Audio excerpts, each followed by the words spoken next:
આ મિત્રો જે રીતના મનસુખ વસાવા ચેતર વસાવા ઉપર અવારનવાર જે આક્ષેપો લગાવતા હોય છે કે ભાઈ ચેતર વસાવા લોકો સાથે છેતરપિંડી કરે છે, અત્યારે ફરી જે રાજપીપળાના કલેક્ટર પાસે 3 કરોડ રૂપિયા માંગ્યા હતા, એવા જે સીધા આક્ષેપ જે મનસુખ વસાવાએ લગાવ્યા છે, ચેતર વસાવા શું ખરેખર આ રૂપિયા માંગ્યા હશે, તમામ જે વાતો આપણે આ વિડીયોમાં કરીશું।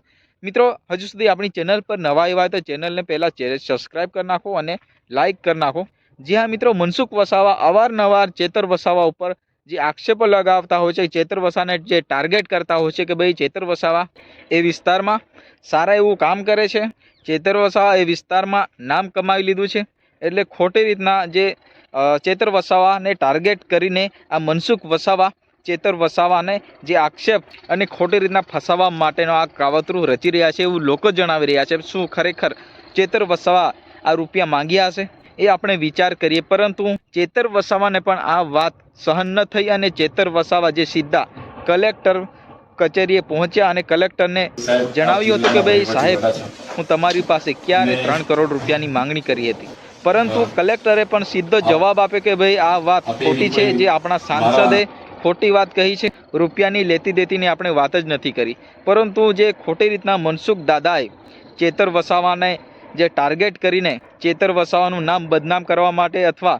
એમની પાર્ટીનું નામ ક્યાંક ને ક્યાંક બદનામ કરવા માટેનું આ કાવતરું રચ્યું છે એવું લોકો જણાવી રહ્યા છે।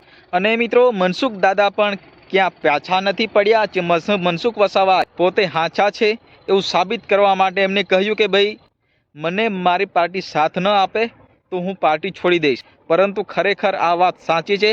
ચેતર વસાવાએ 3 કરોડની માંગણી કરી હતી કલેક્ટર પાસે, એવું જે મનસુખ દાદાએ જણાવ્યું છે। જી હા મિત્રો, તમને ખબર ન કે આ 3 કરોડ કયા, ચેતર વસાવાએ કેમ આ 3 કરોડની માંગણી કરી? તો મિત્રો જે આપણા પ્રધાનમંત્રી બિરસા મુંડા ભગવાનની જન્મજયંતિ ઉજવવા માટે ડેડિયાપાડા ખાતે આવ્યા હતા, ત્યારે લાખો કરોડો રૂપિયાનો ખર્ચો થયો હતો। તે તમામ જે વિગતો કલેક્ટર પાસે માંગી હતી કે આદિવાસી વિસ્તારના બજેટમાંથી કેટલા રૂપિયા ક્યાં ફળવાયા, તમામ જે માહિતી માંગી હતી, ત્યારે જેમાં કરોડો રૂપિયા બારોબાર એજન્સી દ્વારા પચાવી પાડવામાં આવ્યા હતા। ત્યારે ચેતર વસાવાએ તમામ જે 1-1 રૂપિયાનો હિસાબ માંગ્યો હતો, ત્યારે જે મનસુખ દાદાએ ક્યાંક ને ક્યાંક ચેતર વસાવાને ફસાવવા માટે આ રીતે 3 કરોડ રૂપિયા માંગે છે અને જે આ લેતી દેતી કરીને મામલો પતાવી દેવા માટેનું આ ચેતર વસાવા કલેક્ટરને કહી રહ્યા છે, એવું જે મનસુખ વસાવાનું આક્ષેપ છે। પરંતુ ખરેખર ચેતર વસાવાએ આ રૂપિયા માંગ્યા હતા એ તો તપાસનો વિષય છે।